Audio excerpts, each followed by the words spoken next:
gue baru merasa kayak oke, ini baru bener nih. Gue baru pernah ngerasain punya duit yang bener itu begini. Surplus soalnya. Surplus. Kalau orang punya duit tapi nggak punya pengetahuan, itu sama aja lu kayak lagi bangun rumah di atas pasir, bukan batu karang. Di HSG ini bullish, tapi bullishnya bullish kopong. Saham yang jalan adalah saham-saham yang ada narasinya. Perusahaannya real bagus atau enggak. Karena di bisnis manusia bukan statis loh, dinamis loh. Apapun bisa di engineering zaman sekarang. Any kind bisa dilakukan. Ya. Best advice yang bisa gue kasih adalah kalau lu pengen cepet kaya, biasanya justru orang yang cepet kaya malah ketemunya kesusahan. Lu sadar gak sih sama kondisi keuangan lu sekarang? Ketika terjadi shit happen misalkan, apakah lu harus jadi miskin? Ketika orang pengen cuan tapi nggak pengen ngelihat ruginya, menurut gua lu nggak worthy enough untuk ada di situ.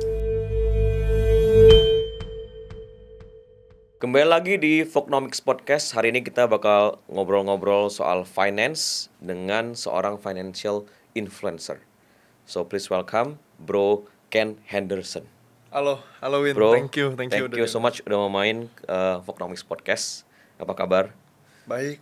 Oke, Bro Ken, thank you so much udah mau main ke Vognomics Podcast. Hari ini kita mau ngobrol banyak hal tentang finansial. Bener gak gue sebut lo sebagai financial influencer? Wah, gue bingung bilangnya iya atau enggak ya. Karena di zaman gue mulai, itu belum ada istilah financial influencer, belum ada. Gue mulai Get Rich tahun 2017. Jadi di tahun itu belum ada istilah financial influencer. Yang ngomongin duit juga masih sedikit.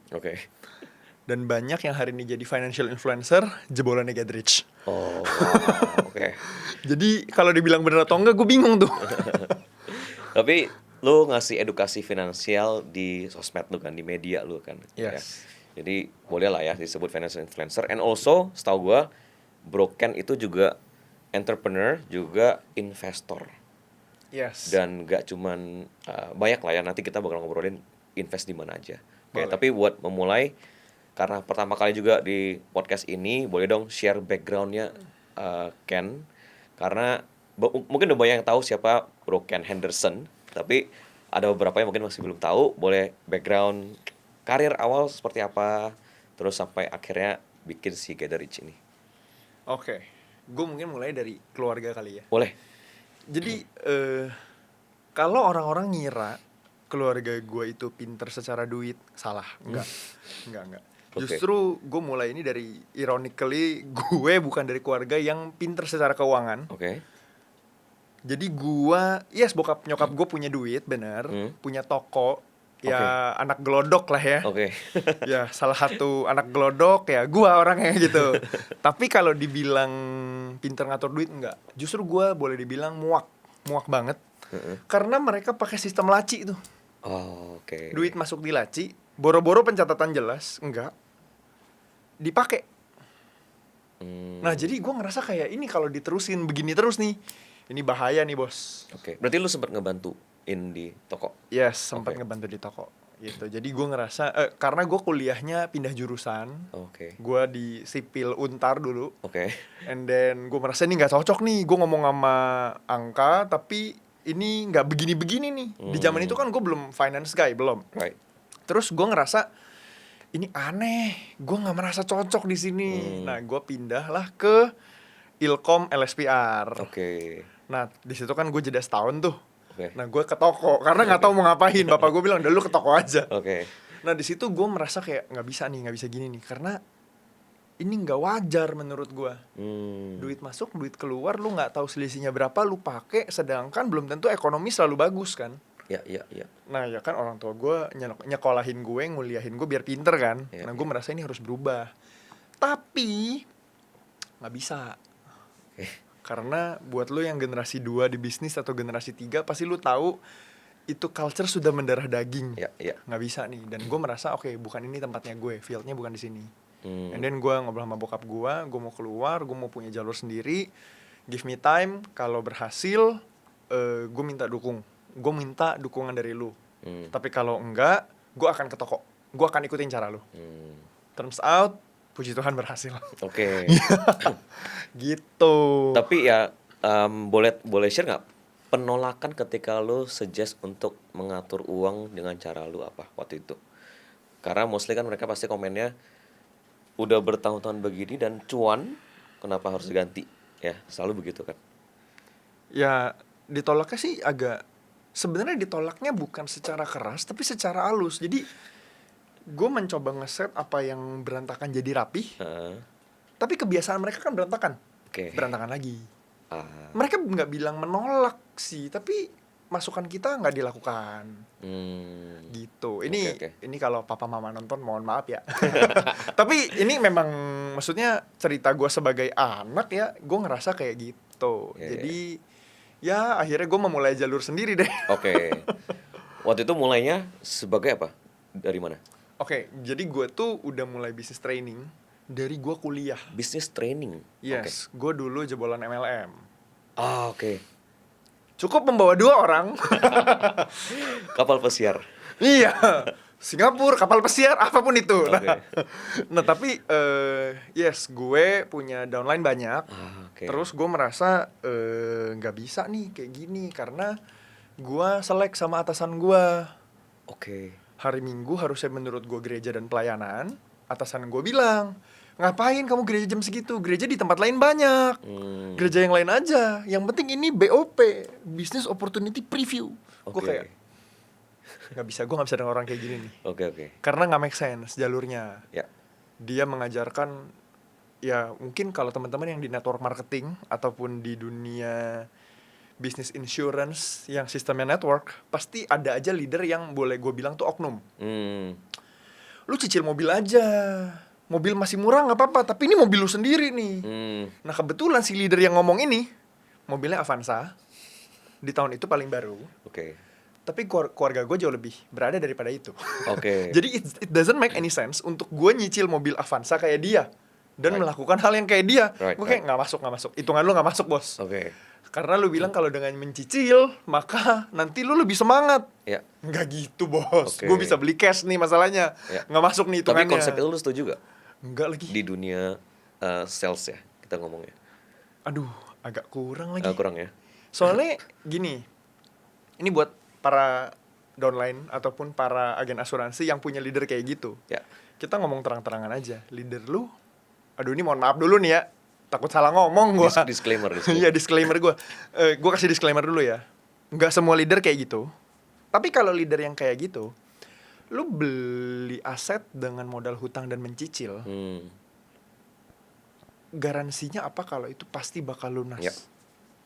Secara financial planning, it doesn't make any sense. Apalagi kalau lu di dunia keuangan, kan asuransi di dunia keuangan dong. Dan lu menjalankan hal itu nggak masuk tuh hitungan gue. Gue gak tahu hitungan lu. Karena kan hitungan lu pasti high risk. Hitungan lu adalah dengan lu melakukan hal itu dan lu bisa membawa banyak tim and then menghasilkan and then perform, lu bisa bayar cicilannya. Nah kalau di otak gua, aduh, itu risknya tinggi banget. Karena di bisnis manusia bukan statis loh, dinamis loh. Dan kalau lu perhatiin di bisnis network marketing, itu bisnis motivasi. Dimana lu harus bikin semangat, makanya tim lu jalan. Nah kalau di case-nya gue ibadah hari Minggu pertama gue nggak datang, minggu kedua itu pada rontok yang datang. Jadi kayak bener-bener bisnis semangat kan. Jadi kalau di gue merasa sih nggak cocok. Tapi kalau di lu ada yang cocok nggak apa-apa. Gitu ya. And then tapi lumayan menghasilkan pas di business training itu. Yes. Waktu itu. Yes, maksudnya dari MLM gue ngerti training dong. Ketika gue keluar dari MLM, gue menjalankan bisnis training. Dari MLM dulu ya. Terus keluar jalanin bisnis training. Bisnis training itu apa? Gue mengajar motivasi. Karena kan sebelumnya bisnis motivasi tuh. Betul. Yang gue ngerti gue jalanin, menghasilkan duit. Gitu. Bisnis motivasi ke corporate iya, sekolah iya. Klien gue waktu itu yang lumayan menurut gue oke, Kemendikbud. Kayak gitu, gue ngajar ya lebih ke motivasi. Di zaman dulu kalau mungkin teman-teman tahu Mario Teguh, nah ini Mario ngeluh. Tapi lumayan income dari bisnis training ini. 20 juta sehari. Wah, bentar. Per ini ya, kita sebutannya apa? Per training ya? kurang lebih lah. Tapi nggak tiap hari. Iya benar-benar. Tapi nggak tiap hari. Disitulah kejatuhan gue. Oh oke, boleh lanjut nih. Karena gue kan nggak ngerti tentang keuangan, bener-bener ngerti ya. Di zaman itu gue belum ngerti. Ketika gue mulai bisnis motivasi itu, gue belum ngerti tentang keuangan. Gue belajar dari banyak guru yang kelihatannya kaya, tapi mereka nggak ngajarin keuangan secara netral ke gue. Sehingga keputusan keuangan gue ngaco. Oke, berarti Gitu. ada duit tapi lu nggak tahu cara ngelolanya waktu itu. Ada duit spending. Ada duit spending. Ini zaman kuliah berarti. Dari zaman kuliah. Dari zaman kuliah. Basically kan duit tuh habit. Ketika lu nggak ada duit dan lu tetap datang ke mall dan ngelihat apa yang sale dan apa yang bisa lu beli, padahal lu nggak ada duit, lu bayangin ketika lu ada duit, habis lah. Oke. Oh, itu yang terjadi di lu di waktu itu. Betul, habis lah gua. Karena gua berusaha menunjukkan kalau gua tuh kaya. Oke. Padahal kan sebenarnya gua nggak perlu nunjukin ya. Yang penting kan habitnya gua bener. Iya. Gitu. Apa yang lu spend waktu itu yang paling menurut lu paling tanda kutip boros ya? Di saat itu gue belum ngerti tentang preference beli branded stuff. Gue belum ngerti. Karena kan emang gue nggak belajar tentang hal itu dulu. Ya gue banyak belanja. Ada 1 tahun di mana gue beli baju baru, kemeja aja banyak banget. Yang baru masih plastik di dalam rumah. And then mbak kabur dari rumah. Itu kantong hilang. Dia bawa. Oke. Gitu. Oke, tapi all the branded stuffs ya waktu itu lu beli? Enggak juga. Jadi di saat itu ya kalau di mall, ya contoh ya gue kan anak Jakpus agak ke Jakbar dikit tuh. Gue tinggal di Petojo, Roxy lah. Mungkin orang tahu Roxy ya. Mainnya kemana sih? CP, TA. Ya belanja barang-barang ya di situ-situ aja. Nilainya nggak seberapa juga ketika dijual. Beda cerita kalau lu beli Rolex, beda tuh. Nah di zaman itu gue belum ngerti. Di zaman itu 2012, 2014 gue belum ngerti sih. Nah ketika gue udah hilang barang, gue baru tahu kayak gue baru sadar gitu. Selama ini gue cari duit kayaknya bisa cari duit, tapi gue nggak bisa kelola duit. And then gue cari guru mana yang bisa ngajarin gue tentang keuangan secara netral. Kebetulan kan Robert Kiyosaki terkenal tuh. Dia lagi datang ke Singapura di tahun itu. Dia belum ngomongin Bitcoin, belum sok kontroversial kayak sekarang, masih kuadran ya. Masih kuadran, benar. Terus ada T. Harv Eker, kelasnya di Singapura juga. Terus ada Tony Robbins. Dengan duit yang gue punya, gue belajar. Lu kesana? Gue belajar, gue pulang, gue praktekin. Dalam waktu beberapa bulan, duit gue yang dari minus jadi surplus. Jadi gue praktekin itu bagi duit per pos. And then gue cairin duitnya ke bentuk kertas, gue taruh di laci gue penuh. Oh, bener-bener fisik cash. Dipisahin per amplop. Wow, sampai amplopnya nggak muat. Gue karetin. Itu laci gue penuh. Gue di situ gue baru ngerasa kayak, ini by the way belum ada Goodreads kan. Di saat itu belum ada Goodreads. Gue baru merasa kayak ini baru bener nih. Gue baru pernah ngerasain punya duit yang bener itu begini. Surplus soalnya. Tadinya mah terima duit habis. Gitu. Nah dari situ gue sadar ini gue bisa tolong banyak orang. Karena gue udah conquer masalah ini. So this is my new strength. Dan karena gue ngerti tentang business training, kenapa enggak gue jalanin ini, bantuin banyak orang lain. Dari situlah muncul Goodreads. Gitu. Tapi lu bikin konten pribadi dulu ngajarin finance? Enggak. Kenapa? Karena di saat itu gue ngerasa kan udah berusaha personal branding, tapi nggak laku. Kok bisa ya? Nggak laku. Kenapa? Karena waktu itu gue ngajarin anak muda dan gue masih muda juga. Ketika gue bangun Goodreads, gue berusaha tidak kelihatan muka gue. Sampai akhirnya Goodreads malah terkenal, kan ya enggak. Terus orang-orang pada personal branding. Nah barulah akhirnya gue mulai deh emang harus muncul. Oke, jadi Goodreads dimulai itu tahun berapa? 2017. Oke. Langsung tuh ya berarti ya. Lu langsung pakai Goodreads untuk financial educating. Yes. Betul. Ya. Betul. At that time gue nambah ilmu terus, gue banyak belajar. Sampai sekarang juga gue banyak belajar sih. Nggak boleh berhenti karena betul. Market gerak terus ya. Betul. Gitu. Jadi boleh share gak Goodreads ini? Jadi sebenarnya ini apa dan misinya apa? Jadi aktivitas di dalam Goodreads ini apa gitu? Oke. Gini, gue percaya Learn money, live better. Learn money, live better. Yes, that's our tagline. Oke, mempelajari Learn uang money, ya. lu belajar tentang duit, apapun status sosial lu, status ekonomi lu, ketika lu belajar terus tentang uang, pasti lu makin ngerti sesuatu hal yang baru, and then live better. Lu pasti makin bagus keputusan lu tentang duit, sehingga kehidupan lu getting better. Dan gue percaya itu gitu loh. Nice quote. Jadi itulah hal yang kita terapin di dalam Get Rich. Kan kita ada media, secara media kita bikin konten, learn money, live better. Itu garis besar yang kita pegang. Gitu. Intinya sih kalau menurut gua, si Get Rich ini tuh emang kita pakai untuk ngajarin orang biar dia ngerti tentang duit, biar dia punya pengetahuan, and then dia bisa praktekin, dia bisa bikin keputusan yang bagus. Gimana podcast hari ini? Seru banget kan? Podcast ini didukung oleh Edutify. Di era sekarang, semua orang punya potensi buat jadi kreator. Tapi masalahnya, gak semua orang tahu harus mulai dari mana. Disinilah Edutify masuk. Edutify adalah platform belajar yang dibuat khusus buat kamu yang mau upgrade skill di dunia digital. Mulai dari konten, editing, storytelling, sampai memahami algoritma. Bukan teori kosong, tapi ilmu praktis yang dipakai para kreator dan praktisi industri setiap hari. Kurikulumnya terarah, singkat, dan to the point. Kamu bisa belajar cara bikin video yang menarik, nulis konten yang ngena, bangun personal brand, dan bahkan bisa dapetin trik-trik teknis yang biasanya cuma dibocorin di kelas premium. Dan yang bikin Edutify beda adalah pendekatannya. Semua materi dirancang biar mudah dipahami, bahkan buat kamu-kamu yang masih pemula. Formatnya ringkas dan visualnya friendly, jadi kamu bisa belajar sambil praktek, bukan cuma nonton.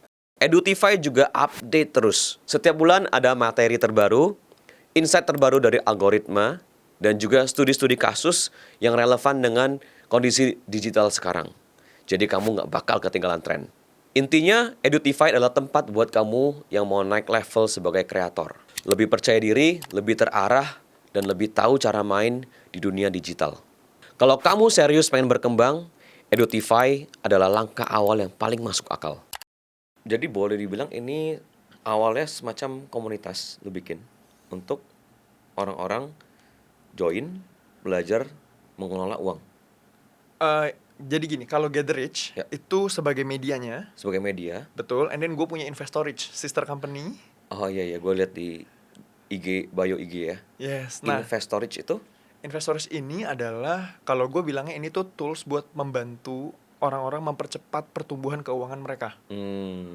Jadi dalam situ gue ngajarin tentang investment, and then mereka praktek, teman-teman jadi member, gue bantu mereka lebih mudah hidupnya, gue kasih tahu apa yang bakal naik, potensinya seperti apa, risknya kayak gimana, keputusan tetap masing-masing. Tapi kalau mereka ikut ambil keputusan, ya gue membantu mereka. Gue memberikan guidance, masuk di mana, keluarnya kapan, seperti apa. Kalau keluar harus cut loss, ya cut loss. Jangan ragu-ragu gitu. Gue bakal nanya lebih jauh tentang si Investorich ini deh nanti ya. Boleh. Sebelumnya gue balik dikit, kayak di Instagram bio lu tulis you are asset allocation specialist. Ya. Boleh di-share dengan bahasa simple ya Ken nggak gitu? Apa itu asset allocation specialist? Terlalu keren berarti. Kalau gue, gampangnya gini. Gue membantu orang-orang untuk tahu taruh duit di tempat yang benar, bukan yang rame. Gimana maksudnya? Contoh, 2 tahun lalu ada konglo yang datang ke gue dan nanyain, kan ini duitnya kayak gini, duit gue banyak, gue harus gimana? Ini duit dia pribadi, bukan duit company. Jawaban gue adalah beli bonds. Turns out naik. Bonds itu obligasi ya? Yes, obligasi. And then turns out naik. Karena di saat itu saham belum perform. Tapi gue mengerti risknya dia apa, karena duit dia besar. Jadi kita bukan ngomongin return doang. Kita ngomongin gimana jagain risknya, jagain asetnya dulu nih. Kalau dia udah ngomongin jagain risknya udah bener, lu spare some parts mau main ke yang high risk, boleh. Begitu. Gue pengen nanya ini deh, interesting. Tadi lu bilang ada konglo datang ke lu gitu ya. Kenapa konglo datang ke anak muda minta nasihat keuangan? Boleh jelasin gak? Mesti nanya dia, jangan nanya gue ya. Kalau dari perspektif lu, ya, mereka juga butuh someone untuk ngasih advice ya? Yes. Kalau dari advice gue, menurut gue ya, Ya. ini asumsi kan, Ya. gue juga nggak pernah nanya lagi kenapa dia datang ke gue. Performance sih jawabannya. Oke. Karena I show performance. Oke. Karena gue percaya nama baik itu mahal. Nama baik itu harus kita jaga. Itu tuh reputasi yang harus kita benar-benar pertahankan. Ya. Di posisi udah beberapa tahun ini banyak financial influencer kan jebolannya dari Get Rich dulu. So menurut gue itu juga salah satu reputasi. Ya. I assume mungkin dari situ juga banyak orang yang cari gue dan nanya. Karena gue bukan tipe yang nge-show flashy stuff. Meskipun gue tahu marketnya Indonesia kayak begitu. Sejauh ini gue belum pakai nih. Sejauh ini gue nggak tahu detik berikutnya kan. Ya. Dari situ sih. Jadi banyak yang nanya, banyak yang ngobrol. Gitu. Okay. Dan gue menceritakan view yang menurut gue oke, yang akan terjadi kayak gini. Maka lu harus gimana, and then taruh di mana. Gitu. Jadi asset allocation specialist itu kayak lu ngasih advice ya. Ini duit dialokasikan ke instrumen investasi mana saja. Betul. Dan kayak lu tadi bilang, masing-masing orang dengan profil berbeda, lu bakal ngasih advice yang berbeda juga. Yes. Benar. Kita masuk ke ini deh, misalnya untuk pemula datang ke lu gitu. Gue punya, let's say dia bilang, gue punya uang dingin 100 juta nih, Ken, gitu misalnya. Ya. Lu bakal ngasih advice apa? Gue izin ngutip ya, ini gue suka banget. Ini YTTA nih, kalau temen-temen tahu ini diambil dari mana, bersyukurlah ya. Kan masalahnya gini, di Indonesia itu banyak orang yang suka menuai, tapi gak suka nabur.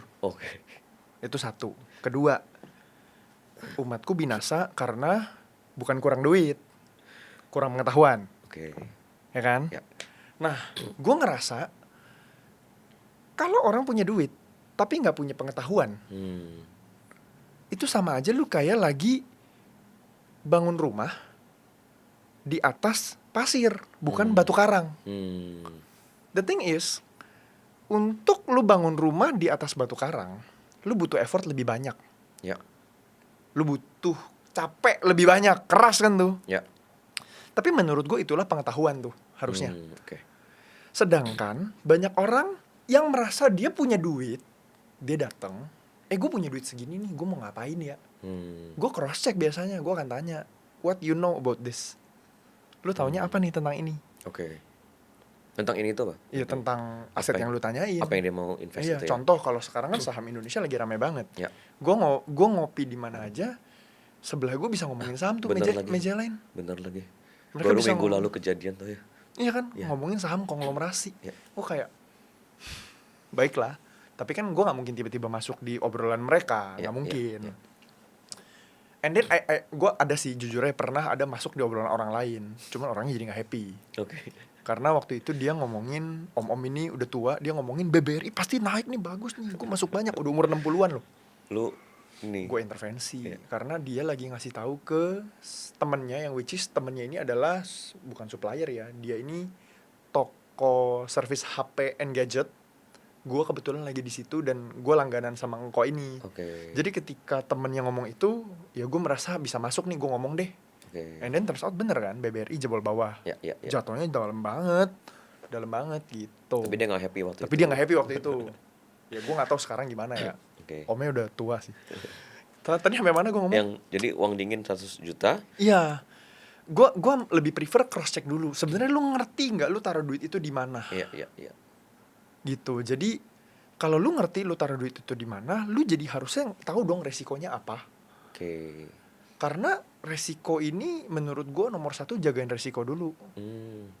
Kalau lu ngerti resikonya, lu bisa turun berapa dalam, lu tahu ekspektasi lu mainnya di mana. That's good.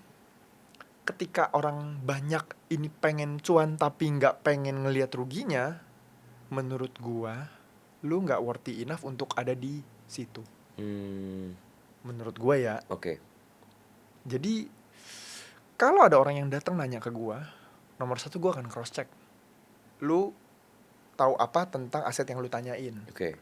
Karena biasanya mereka kan udah datang dengan bawa, gua tertarik sama ini nih, oke nggak?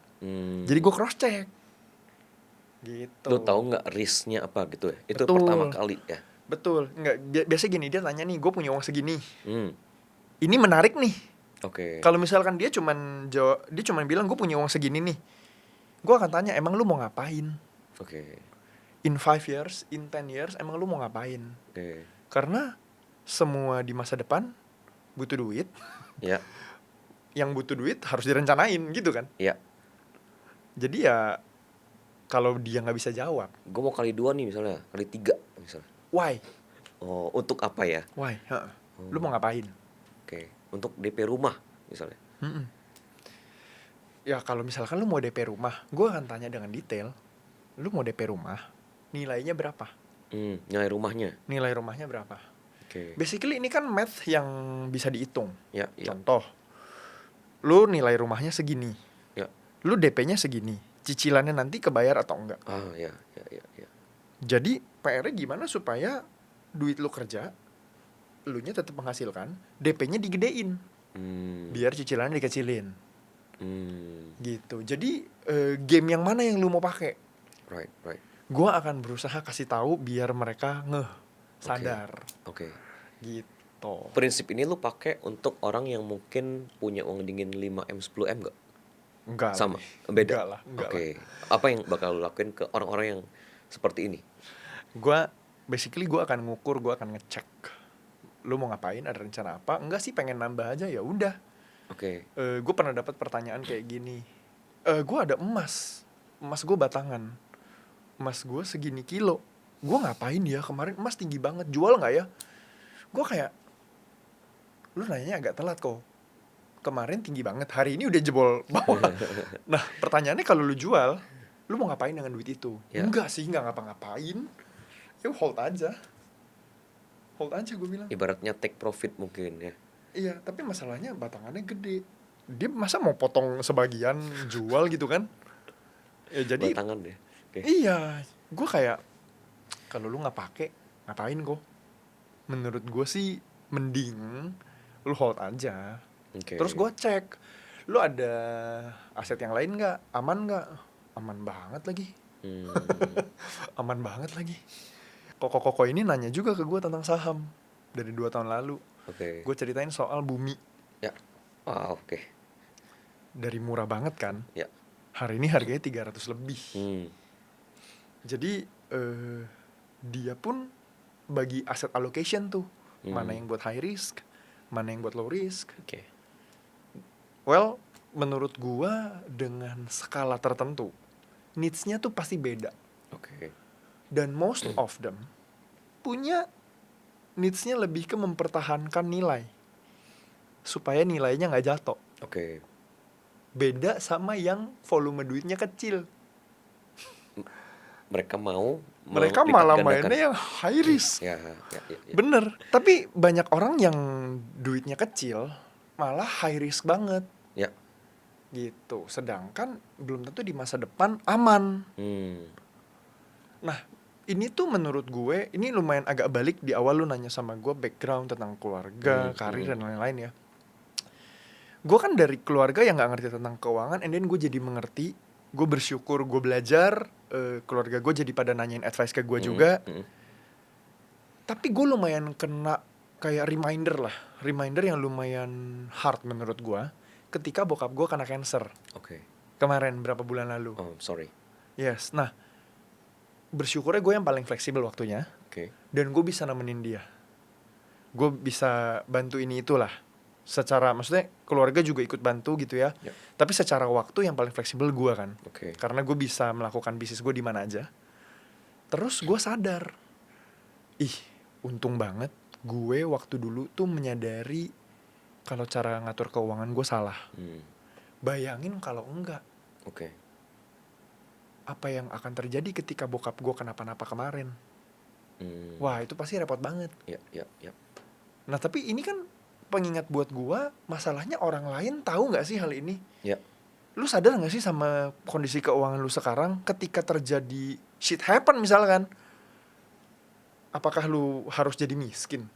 Sebisa mungkin kan enggak. Nah, gue bersyukurnya karena gue udah ngerti, udah planning segala macem. Ketika realita hits hard, gue tetap tenang, dan thank God persediaan tetap aman. Ya. Gitu. Oke. Gue pengen balik dikit, tadi lu sempat ngomong lu mau coba bikin sesuatu sendiri di luar bantuin bokap tadi ya. Dan akhirnya lu berhasil. Pas lu mau berhasil tuh kayak main source of income lu itu dari mana? Dari trading kah, dari apa waktu itu? Oke. Banyak sih. Ah, Tapi yang gue mulai memang dari training bisnis, oke. and then dari training, and then investment, dari trading gitu. Jadi Trading memang ya? yes, Saham? memang saham. Wow. Betul. Ini cuan paling besar waktu itu dari si trading saham ini. Rugi gede iya juga lagi. Jadi ya sebenarnya kalau kita ngomongin income, kita kan nggak ngomongin cuma dari cuan, tapi dari cash flow. Ya. Yang bikin gue ngerasa gue udah lebih berhasil, sebenarnya step stone-nya gampang. Keuangan gue secara pengaturan lebih bagus daripada keluarga gue. Oke. Jadi gue udah ngatur tuh reserve-nya kemana, segala macamnya apa, supaya kalau ada apa-apa gampang. Nah, karena pos keuangan gue udah bagus, and then bisnis gue udah mulai berkembang, kan gue juga udah bisa hidup sendiri kan di saat itu. Gue bersyukurnya apa-apa sendiri sih, nikah juga sendiri, beli aset, beli properti, semuanya juga sendiri. Gitu. Jadi menurut gue kalau dibilang mulainya dari mana, nomor satu dari cash flow. Bukan ngomongin dari trading dulu, karena kan trading harus pakai duit dingin. Betul. Bagaimana ngomong duit dingin kalau cash flow lu aja nggak bagus? Ya. Oke. Itu sih. Berarti what is Ken's source of income saat ini dari Get Rich kah? Oke. Saat ini ya. Saat ini. Kalau sekarang dari Get Rich, dari Investor Rich, gede sih. Gue lihat segede apa sekarang? Udah berapa dari 2017 ya?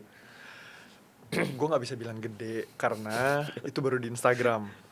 Gue belum sempetin waktu untuk explore ke YouTube, ke TikTok. Masih bisa lebih gede lagi ya? Yes, di Instagram bisa. aja lumayan gede sih menurut gue. Lumayan lah. Ya gue bersyukur lah kalau dibilang gede, ada yang lebih gede pasti secara angka. Tapi gue bersyukurnya kita dipercaya sama lebih dari 500,000 followers.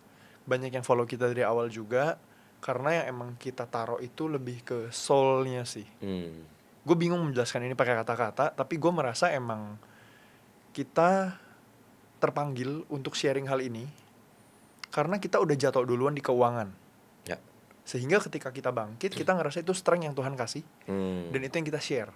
Nice. Sedangkan banyak orang lain di luar sana bikin akun untuk tren, bukan calling, beda tuh. Jadi ketika ada brand lain yang lebih gede dari gua, ketar-ketir mah ada, bukan nggak ada, ada lah. Tapi gue merasa ya tetap tenang karena ini dikasih sama Tuhan. Ya udah jalanin aja. Gitu. Si tadi source of income-nya dari Get Rich and dari investment. Investor Rich. Itu kan training bisnis.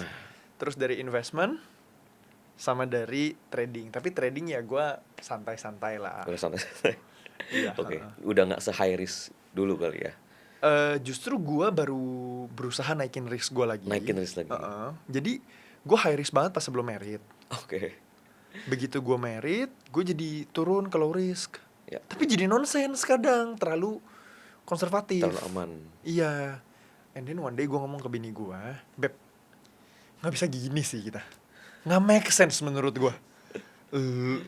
Kita taruh duit di tempat yang terlalu aman, volumenya terlalu besar. Nggak bisa nih, kita harus geser. Nah jadi gue malah berusaha menaikkan risk gue lagi, tapi yang penting balance lah. Gitu. Sekalian karena lagi ngomongin investmentnya taruh di yang low risk, boleh tahu alokasi portfolio Ken nggak? Jadi kan bayangkan berarti persentase paling besar di low risk ya, di instrumen apa gitu? Gua di properti iya. Properti. Iya, terus di obligasi iya. Oke. Terus apalagi? Properti hitungannya low risk ya? sebenarnya di dalam financial planning properti nggak dimasukin dari instrumen itu lagi. Ya kan, karena ngomongin liquidity-nya nggak ada gitu. Liquidity-nya kecil, lu mau beli transaksinya butuh waktu, lu mau jual nggak cepet laku juga. Rental mungkin dari rental. Ya rental lah. Tapi kalau ngomongin low risk, nah itu pertanyaan sulit menurut gua. Tapi kalau menurut gua yes, diimbangi dengan resiko-resikonya ya. Of course pajaknya lebih gede. Ayo kali-kali Pak Purbaya nonton kan, pajak properti kecilin Pak, kasih insentif biar properti gerak kan lagi gitu. gitu. Insentif sampai 2027. Oh udah ada ya. Gue udah nggak ngikutin tuh. Insentif PPN. Oh kalau PPN iya gue tahu, maksudnya BPHTB lah, ya kan? BPHTB pasti semua orang kayak, menarik nih. Betul. Nah, bagus buat bisnis gue juga sih. Bener kan? Terus dari segi liquidity, lu transaksi jual sama beli, ketika lu banting harga segimanapun belum tentu bisa langsung secepat itu laku. Jadi agak beda ya. Dibandingkan juga dengan instrumen yang liquidity-nya tinggi yang kayak kita ngomong barusan. Low risk ya deposito gitu-gitu. Nah, kalau menurut gua RDPU gua juga pegang. Nah, cuman sebenarnya ini balik lagi. Referensinya gua belum tentu sama dengan orang lain, dan kondisi gua juga pasti beda dengan lu yang nonton. Jadi nggak perlu diukur sama ya. Dan gue bahkan meningkatkan exposure gue di high risk. Di kripto gue ada dikit. Di saham gue lebih banyak. Mostly gue di saham. Local stocks. Indo saham stocks. Berarti lebih ke high risk kita masukin ya? Iya. Lebih high risk ya? Saham-saham juga saham-saham gabungan blue chips dan yang gabungan iya. Gabungan iya. Kalau yang blue chips ya, gue tuh tipe nge-hold aja, nggak usah pusing. Blue chipnya apa dulu, kita ngomong banking nih misalkan. Hold aja. Udah tahu kayak gini sih, gue kayak ya udahlah, santai aja. Karena ada waktunya manggung, ada waktunya nggak manggung. Capek lah orang manggung terus kan. Pasti ada istirahat lah. Gantian yang lainnya manggung. Dan kalau dilihat view-nya sekarang, emang konglomerasi yang paling jalan. Iya kan? Dan gue juga ngomong ini kok ketika gue kasih market outlook di kelas gue di TWG. Kan market selalu berubah dan gue kan kasih update terus kan. Gue selalu bilang tuh disclaimer, selalu bukan berarti sampai masa depan pasti sama ya. Enggak ya.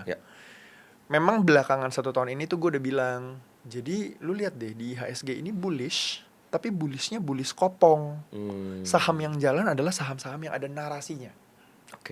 Bukan saham yang beneran perusahaannya real bagus atau enggak nih. Ada story-nya ya. Tapi yang story ada, sahamnya gerak. Gitu. Right. Karena lu ngomongin soal tadi lu invest di properti investor, gue pengen ngobrolin soal properti ya. Karena gue juga di bisnis agency properti. Lu decide untuk memutuskan untuk invest di properti itu apa reasonnya awalnya? Pertama, gue ambil keputusan tuh salah. Beneran salah. Kenapa? Karena kan gue belajar dari guru yang gak netral. Dia menceritakan tentang properti sebagai investment yang bagus banget. Padahal itu udah pucuk sebenarnya. Kalau sekarang lihat itu tuh cycle-nya udah pucuk. Dan gue masuk. Dan gue waktu itu nggak ngerti data. Ya gue percaya aja karena cuma dengan sumbernya dia kan. That's why penting buat kita kalau mau ngeliat investment bagus atau enggak, denger dari banyak sumber. Dan cari data yang lengkap. Datanya jangan cuma dari dia gitu loh. Harusnya gue cari data dari sumber yang lain juga. Nah di saat itu gue nggak ngerti. Di saat itu gue beli. Beli apartemen nih. Dan datanya, gue telat sadarnya ketika gue baca data tentang apartemen itu oversupply. Jadi apartemen dengan kelas segitu oversupply dan lokasinya nggak tepat menurut gue.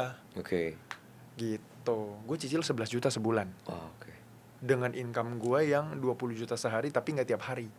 Giliran panggilan lagi sepi. Ini kan pria panggilan nih ceritanya nih. Nggak bisa bayar. Terus? Gitu. Tapi ya nunggak, and then sekarang sih udah serah terima, udah beres. Propertinya juga udah rame. Oke. Gitu. Terus tapi berarti ada invest di beberapa properti juga. Mostly apartment. Enggak. Kos, oke. terus kontrakan. Oke. Terus gue sih nggak memasukkan residensial yang gue tinggal sendiri sebagai investment. Nggak, karena itu gue pakai. Dijual baru naik, tapi gue tinggal di mana gitu kan logiknya. Betul. Nah jadi kalau yang rental yes, tapi kalau yang pribadi enggak. Gitu. Nah sebenarnya ini view-nya gue ya. Gue bisa salah nih. Gue udah lama nggak di dunia properti, tapi lumayan ya sedikit paham lah.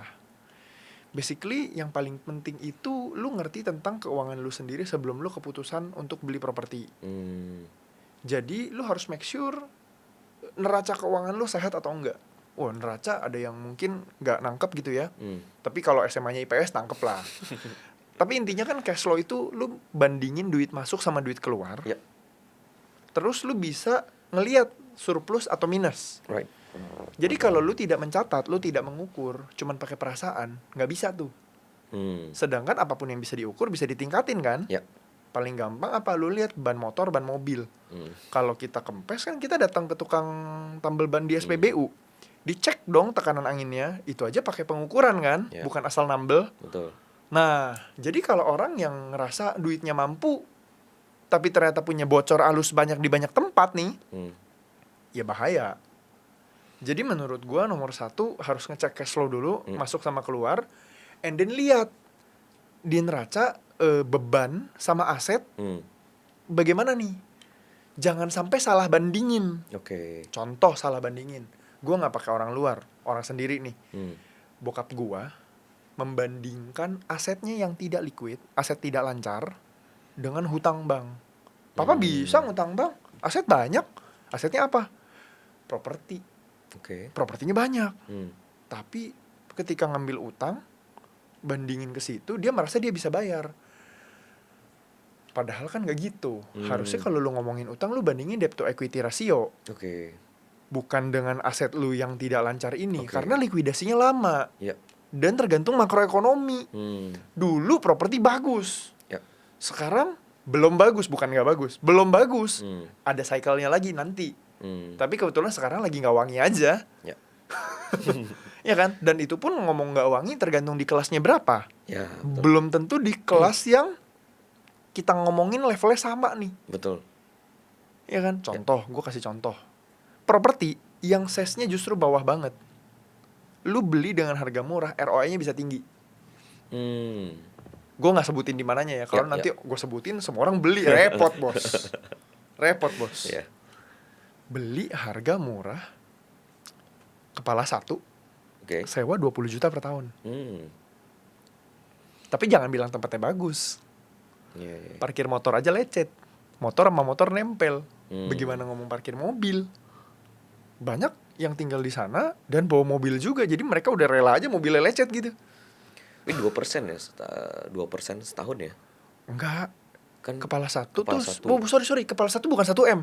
Satunya tuh 100 jutaan. Right, 20% ya. Sewa 20 juta setahun. Gede lah, tapi size-nya bawah banget ya. Ntar kasih tahu ya di mana ya. Yes. Terus gue kasih contoh deh satu lagi. Properti yang pas lagi launching nilainya tuh kayak, mohon maaf kali-kali ada yang tinggal di situ ya. Gue nggak sebutin deh tempatnya. Gedungnya warna-warni kayak Lego. Rada Jaktim. Tahu? Nah, itu ROI-nya bagus. Tapi pas lagi pada launching dulu, kan orang menilainya kayak ini apaan? Gitu. Nah, yang bawah banget kalau lu bisa dapat bagus, yang menengah agak susah nih. Yang atas banget tetap bagus.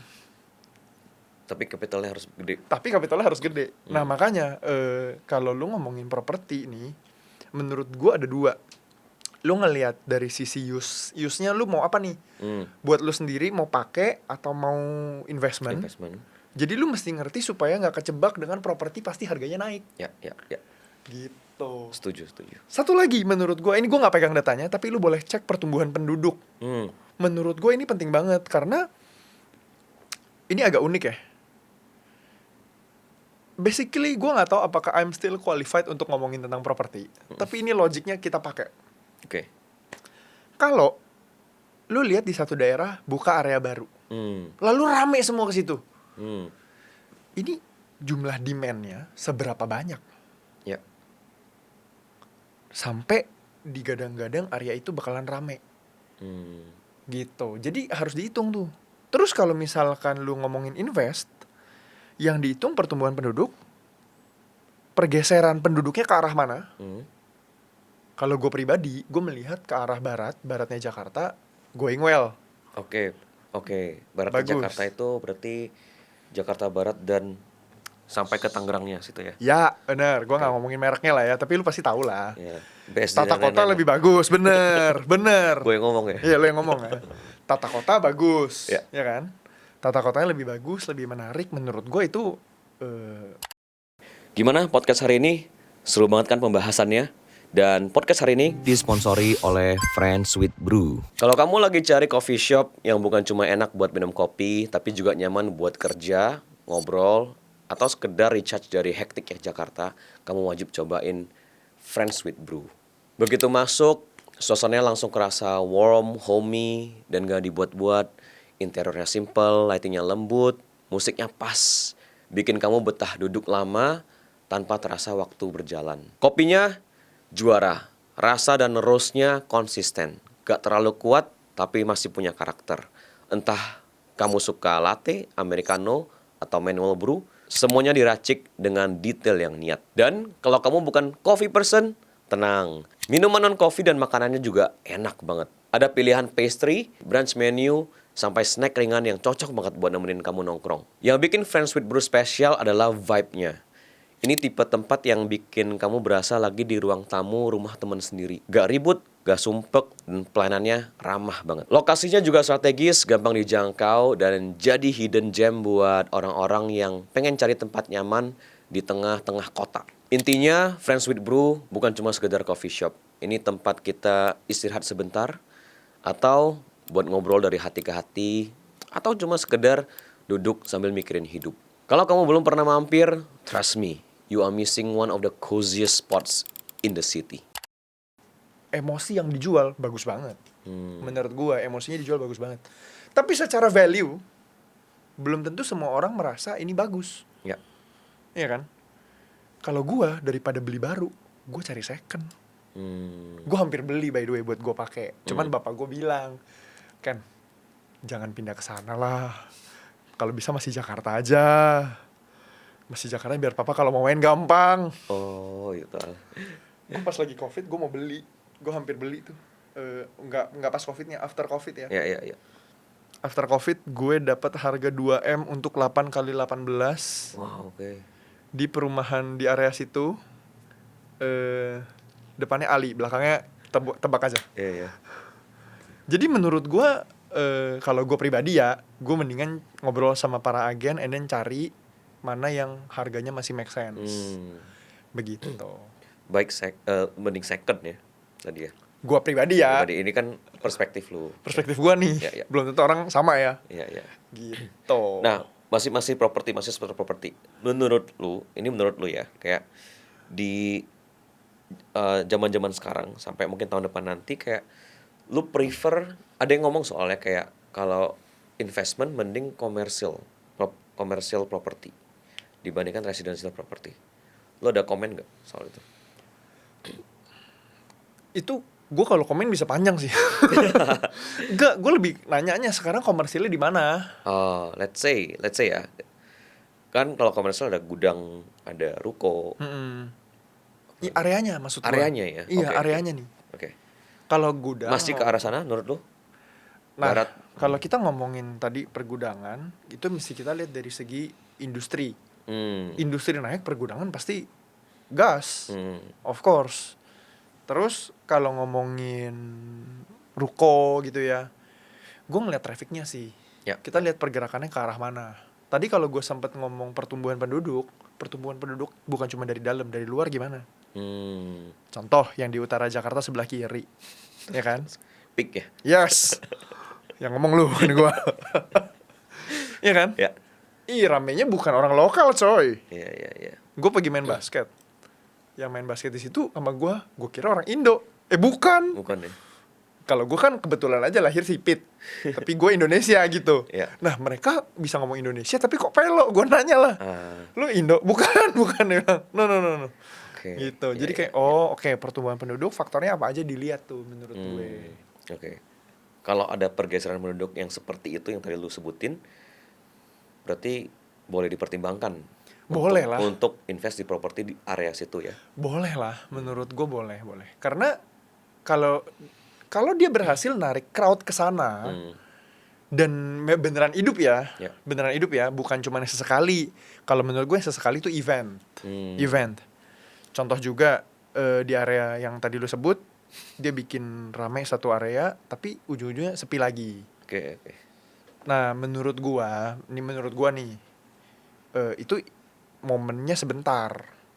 Tapi ketika dia berhasil tarik orang banyak ke situ dan memang living di situ, kan kalau properti ada sekolah, tempat kerja, rumah sakit, itu kan. Dan memang di situ ada, bukan nggak ada. Yep. Jadi menurut gua ya going well, yang penting pertumbuhannya ada, orang-orang pada mau pindah ke situ. Minimal banget mulai sewa di situ. Ya. Jadi kalau contoh apartemen dari sepi, pasti banyak orang ngoceh lah, investor ngoceh lah. Betul. Ini gimana nih?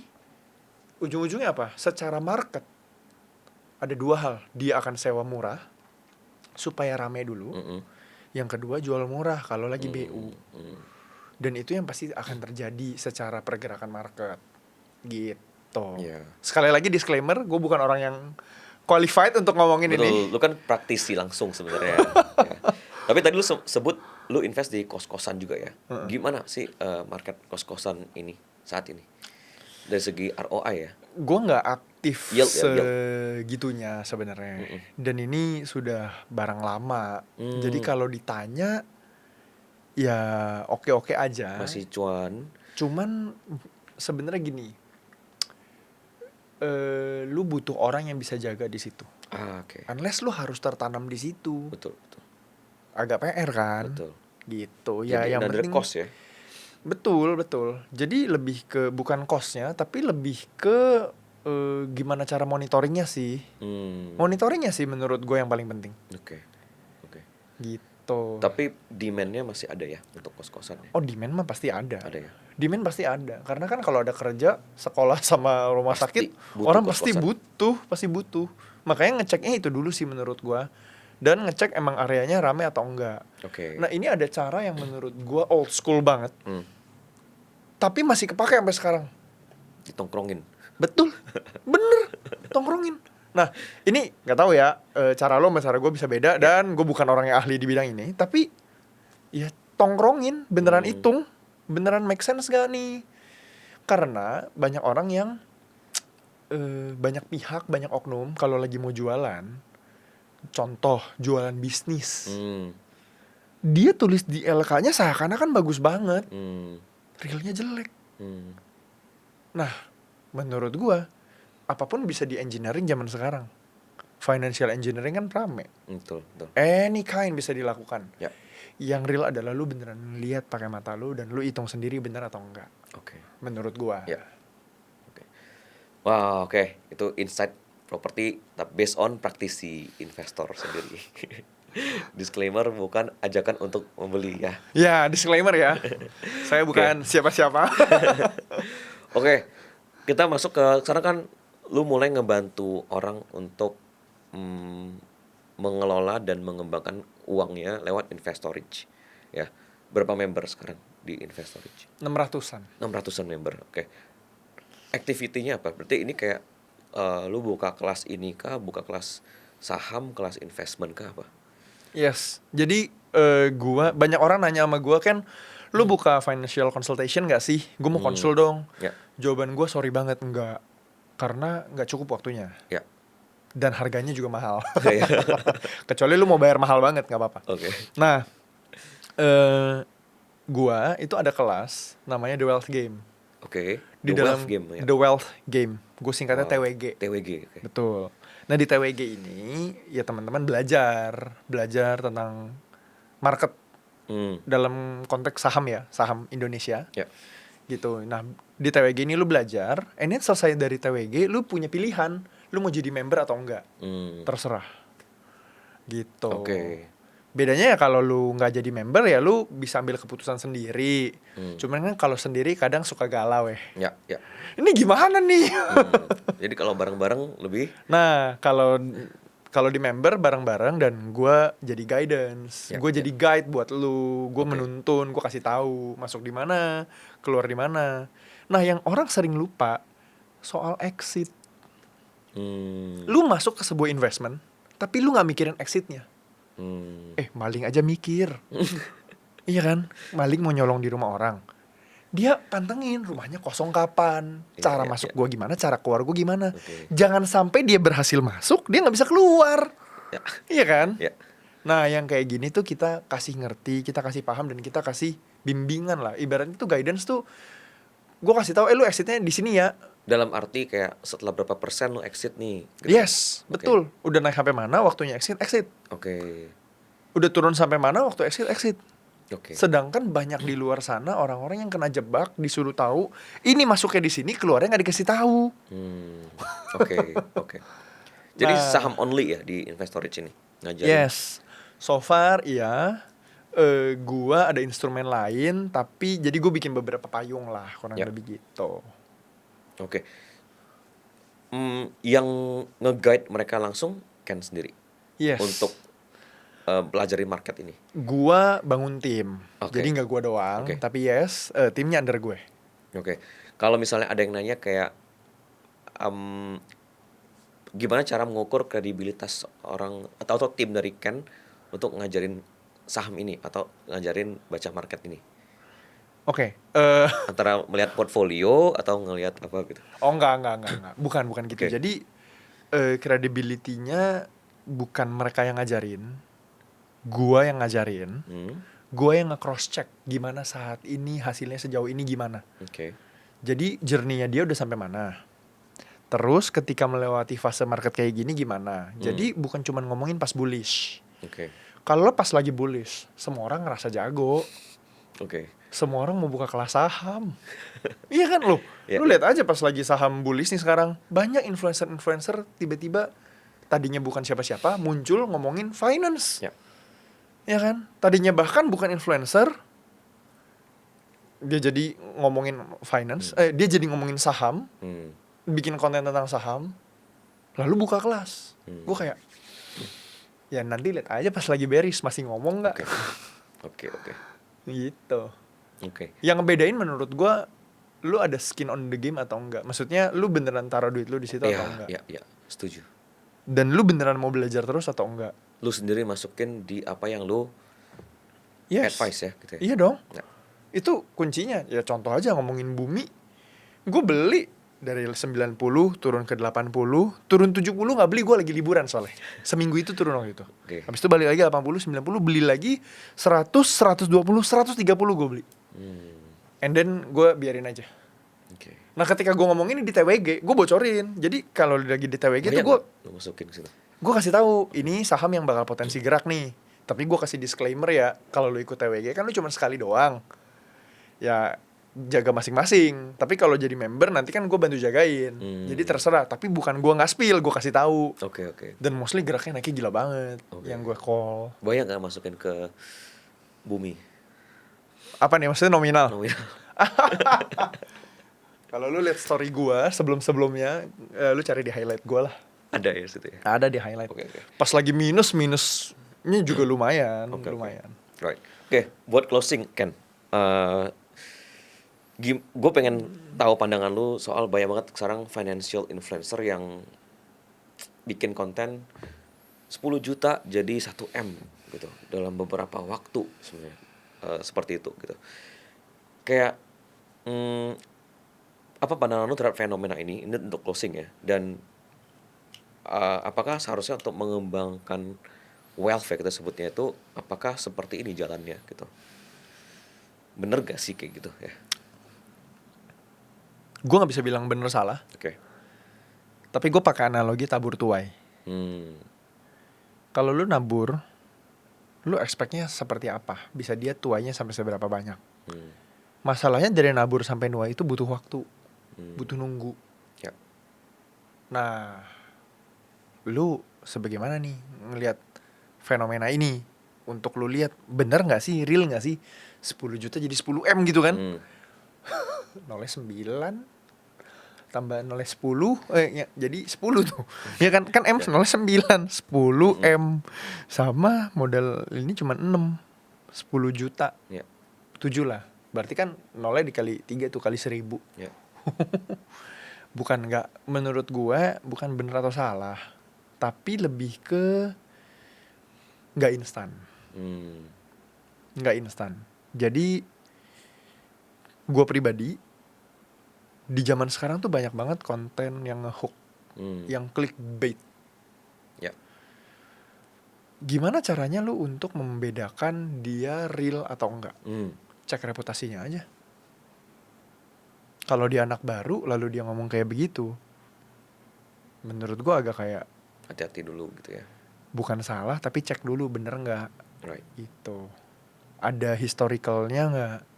Itu aja. Bakal makin banyak sih menurut gue ke depan fenomena seperti ini ya. Pastilah. Jadi apa sih your best advice lah untuk anak muda ngelola keuangan lah terakhir gitu? Yang benar tuh seperti apa sih? Nurut Ken ya gitu ya. Yang bener lagi gue nggak bisa bilang bener salah ya. Cuman yang tepat lah ya. Apa gimana sih bahasanya? Gue suka prinsip biblical sebenarnya. Jadi ketika gue belajar keuangan, gue udah jago di keuangan nih, bukan jago. Gue jadi lebih jago dari yang dulunya cupu. And then gue ikut kelas tentang keuangan based on Alkitab. Jadi gue jadi ngerti lebih banyak. Nah, best advice yang bisa gue kasih adalah kalau lu pengen cepet kaya, biasanya justru orang yang cepet kaya malah ketemunya kesusahan. Gue nggak inget kalimat persisnya apa, tapi ada di situ. Betul. Nah, jangan sampai lu jadi nyusahin diri lu sendiri gara-gara lu pengen cepet kaya. Menurut gue kekayaan tuh dibangun. Right. Jadi kalau lu bisa bangun itu dan benerin fondasinya, kuatin fondasinya, lu bener-bener belajar dan lu bener-bener berusaha untuk mengerti, lu akan tahan badai. Lu akan tahan badai. Oke deh, lu nggak mau belajar. Lu nggak mau belajar, lu nggak sempet. At least minimal lu cari orang yang emang beneran ngerti. Gitu kan? Lu cari orang yang emang beneran bisa bantu guide lu. Setuju. Menurut gua, lu akan ngehemat waktu, lu akan bisa ngehemat trial and error lu, daripada lu sendirian, ataupun lu so tau. Gitu. Beautiful statement, gue pengen ngulang sekali lagi, kekayaan tuh dibangun, bangun fondasi. Jangan tergoda sama yang instan kali ya. Iya. Oke. Thank you so much, Ken Henderson, udah main Vognomics. Boleh mampir-mampir lagi kalau ada waktu. Siap. Sukses buat Get Rich and Investor Rich. Oke. Thank you so much, Vognomics. Thank you.